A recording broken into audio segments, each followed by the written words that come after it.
afternoon everyone. Ito, lunchtime pa rin po ito. Late upload na itong video na ito nung ano pa kasi. May 6 after nung Children's Day dito sa Japan. Busy kasi kami mag-asawa kaya hindi namin nailabas yung anak namin nung mismong Children's Day. Kinaumagahan na. Kaya ito ay May 6. So, ayan. Ayan, Indian restaurant. Ito po yung mga menu nila sa labas. Ayan, alam nyo na, pagka Indian restaurant, maraming curry. Di ba? Ano pa meron dyan? Mga picture. Di ba? Mamaya papasok din tayo syempre sa loob. Ito na tayo, nasa entrance na.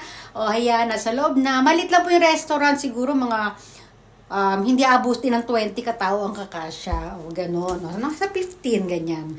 Ito na. Ayan na si Kay. Naglaro na ng water. Di ba?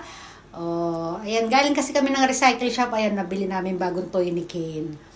Ito na. Syempre, may kampay. Ayan na. Yun sa akin yun, yung parang color water. Pero may alak po yan. Pinagtabi muna natin. Ayan na yung aming order. Ano po yan? Sausage, hipon, tapos may chicken. Masarap siya. Nasa sizzling plate. Di ba? Ito naman, para siyang pansit canton, seafoods. May ano din, meron ding halong manok, di ba? Hindi ko alam. Basta masarap naman siya, masarap. Hindi siya lasang curry. Di ba? Ito, balikan natin yung hipon. Yan, yung hipon na yan, medyo matabang. Ayan, yun si Ken, Nagustuhan naman ni Ken yung pansit. Ito, order na kami ng potato fry na may ketchup. Syempre. Ayan, sige Ken, kain lang Ken.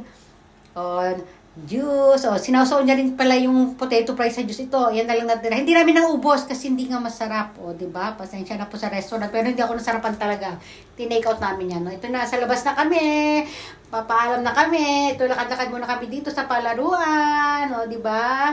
Hanggang dito na lang. Bye everyone. Thanks for watching.